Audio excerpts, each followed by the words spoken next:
Welcome to another video of the Concord Pro evaluation series. I'm David Aboud. Today we're going to be talking about library migration with an integrated library included during installation of Altium Designer. Miscellaneous devices.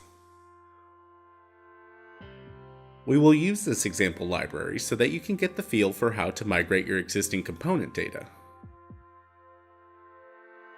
It is recommended that you only migrate a single library at a time using the library migrator, to avoid any differences between the libraries from confusing the migrator. Open Altium Designer and close all documents. Go to File, Library Migrator to open the library migrator.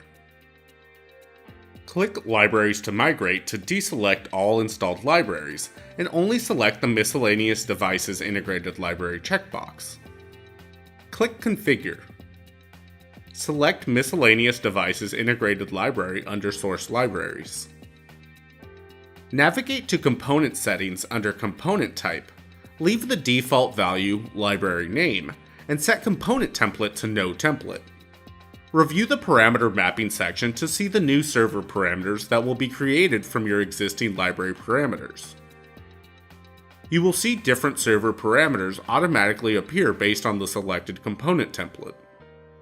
The type column determines the units for the parameters and ensures that you do not put incorrect information into a parameter, such as amps into a volts field.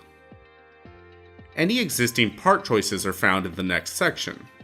We will leave this section blank for this video.